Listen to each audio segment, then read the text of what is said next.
अस्सलामुअलैकुम। मेरे चैनल में आपका इस्तकबाल है। आज की हमारी ये वीडियो इंग्लिश स्पीकिंग कोर्स की है। तो हमने 29वें दिन तक यानी 29 डे पर थे हम, वो कंप्लीट कर चुके हैं। तो आज हम 30वें दिन पर आ चुके हैं, है ना।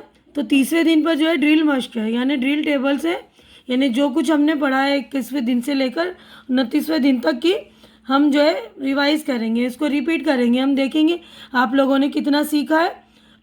ठीक है, तो ये देखिए जिद अव्वल मश्क ड्रिल टेबल्स हैं ये जिद अव्वल मश्क जुमलों को बार बार दोहराने के लिए, यानी जो कुछ हमने सीखा उसको रिपीट है, रिपीटेशन है इसका। आप जितनी ज़्यादा बार दोहरा सकते हैं दोहराइए, इससे आपकी ज़बान पर अंग्रेज़ी की ये और दूसरे जुमले अजबर हो जाएंगे, यानी पक्के हो जाएंगे, अच्छी तरह से याद हो जाएंगे। और इस तरह आप रवानी के साथ नए नए जुमले बोल सकेंगे, यानी जो हम रिपीट करेंगे वो जुमले तो हमें याद हो ही जाएंगे, उस तरह के उसी टाइप के जो है नए नए जुमले जो हम और रवानी से बोल सकेंगे। जिदिल अव्वल यानी 8A, इसमें जो है हिज हर देयर योर वगैरह ज़मीर लफ्ज़ इस्म हाउस से पहले आए हैं। ये लफ्ज़ आमतौर पर इसी तरह इस्तेमाल में आते हैं, लेकिन जदूल 8B में आवर्स और mine yours theirs hers his अल्फाज जुमले के आखिर में अकेले आए हैं। पोसेसिव प्रोनाउंस की शक्ल में पोसेसिव प्रोनाउंस के साथ इस्म का इस्तेमाल नहीं होता। तो possessive adjective this is my pen, example के तौर पर ये possessive pronoun this pen is mine, ठीक है ना। तो ये एडजेक्टिव के साथ है, ये प्रोनाउन के साथ है कि ये मेरा पेन है, और यहाँ पे दिस इज़ माई पेन, ये मेरा पेन है। मीनिंग दोनों के सेम है, फ़र्क है थोड़ा सा इसमें, है ना। दिस पेन इज़ माइन, ये पेन मेरा है, यानी ये पेन मेरा है, ठीक है, ये बोल रहे हैं हम। इस फ़र्क को याद रखिए, ये थोड़ा सा फ़र्क है ना। This is my pen, this pen is mine, ठीक है। अब 21वां दिन का हम जो है ड्रिल मश्क कर रहे हैं, यानी कि दोहरा रहे हैं इसको, रिपीटेशन है हमारा। तो पहला दूसरा 3 है, ये देखिए दिस इज़, इसमें this is his house, this is her house, this is their house, this is your house, this is my house, this is our house. ये इस तरह आप जुमले बना सकते हैं, ठीक है ना। तो 12 जुमले बनाएंगे, ये एक इसके 12 और इसके 12, ठीक है ना। This isn't his house, this isn't her house, ठीक है। इसी तरह पूरे बनाएंगे आप।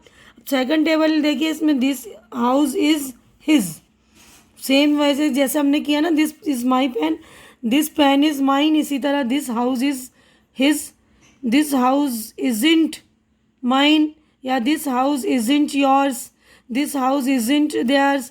इस तरह इस जुमले बनाएंगे हम, है ना। तो इससे ये वाले ऊपर वाले से 1 2 3 4 5 6 6 इससे बनाएंगे, 6 नीचे वाले से, तो 12 बन गए। यानी दोनों टेबल में 12 इससे, सॉरी 6 इसके 12 बनाएंगे, ठीक है ना।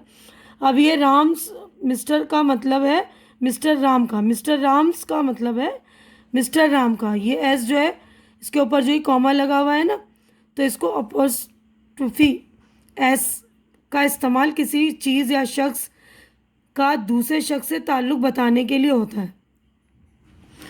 मीनाज sister, sorry she is Meena's sister, वो मीना की बहन है।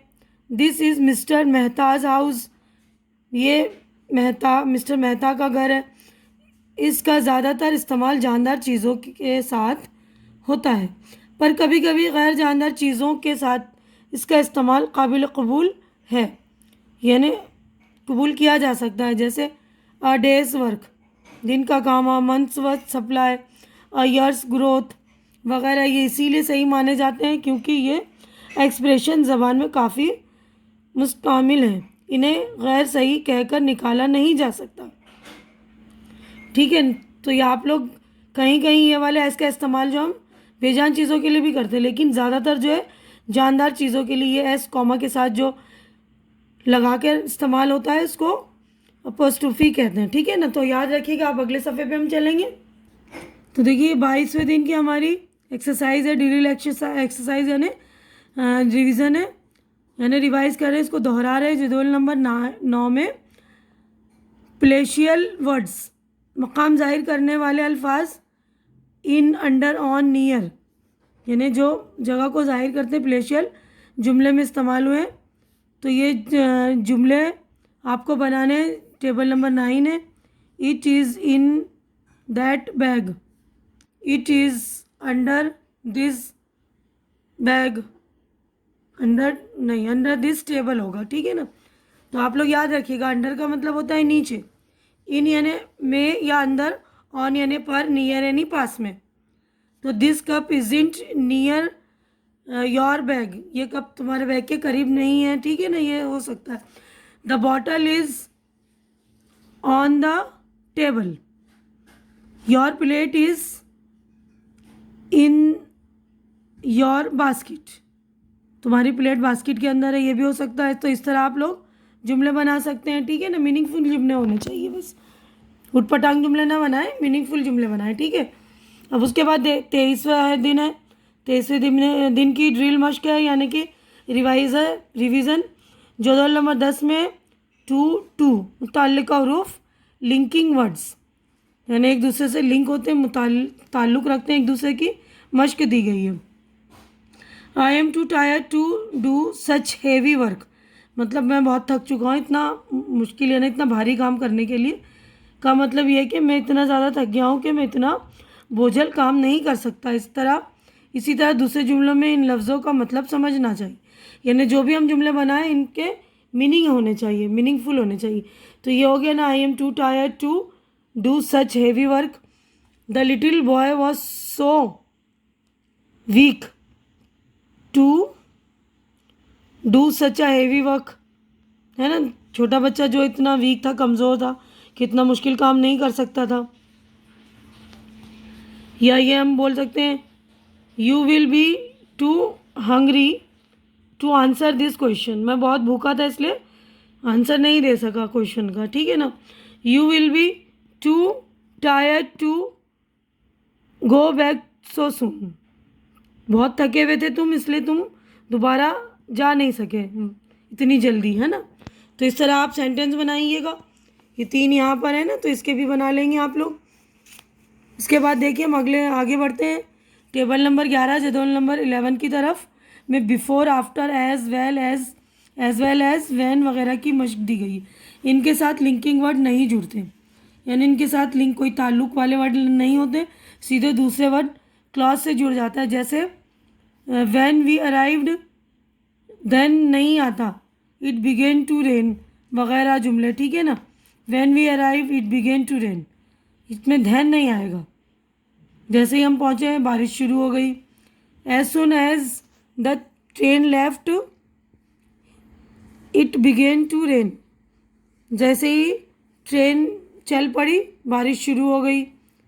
After they came he started crying, जैसे ही वो लोग आ गए वो रोना स्टार्ट कर दिया। इस तरह कोई से भी मीनिंगफुल जुमले बनने चाहिए, बस ये याद रखिए। Before she noticed the light went out, जैसे उसने नोटिस किया लाइट चली गई, ठीक है ना। एज सुन एज नोटिस ही मूव्ड अवे, जैसे उसने नोटिस किया वो चला गया, ठीक है। इस तरह मीनिंगफुल जुमले बनाइए आप। अब हम जुदुल नंबर 12 की तरफ बढ़ते हैं। देखिए सिंस और फॉर के मस्बत पॉजिटिव जुमले दिए गए हैं। She has been discussing this matter since morning, he has been calling over it for many days, या सिंस 2 PM, यानी वो झगड़ा कर रही है 2 बजे से। I have been reading novel for 2 hours, 2 घंटे से मैं ये पढ़ रही हूँ। You have been reading novel since morning, सुबह से तुम नावल पढ़ रहे हो, ठीक है ना। कुछ भी बना सकते हैं, मीनिंगफुल होने चाहिए। तो अगला जो है हमारा, यहीं पर हम अपने वीडियो को कंप्लीट करते हैं। तो अगला जो हम 24वें दिन का वीडियो जो है अगले वीडियो में बनाएंगे। देखिए इसकी भी ड्रिल मश्क है, यानी एक्सरसाइज मश्क है, रिवाइज करना है। तो यहाँ पर हम 21, 22 और 23वें दिन की ड्रिल मश्क आप लोग अच्छी तरह से करेंगे, इसकी प्रैक्टिस करेंगे खूब अच्छी तरह से, और सारे जुमले को बार बार याद करेंगे ताकि वो बाय हार्ट हो जाए आपको, और आप नेक्स्ट टाइम जो है इसको फ्लुएंटली इसका इस्तेमाल करें, ठीक है। उम्मीद करती हूँ कि मेरी ये वीडियो आप लोगों को अच्छी लग रही होगी। अच्छी लग रही है तो लाइक कीजिए, ज़्यादा से ज़्यादा शेयर कीजिए और मेरे चैनल को सब्सक्राइब करके मेरी हौसला अफजाई कीजिए। हमारी अगली मुलाकात अगली वीडियो में होगी। तब तक के लिए आप लोग अपना ख्याल रखिए, मुझे दुआओं में याद रखिए। अल्लाह हाफिज़।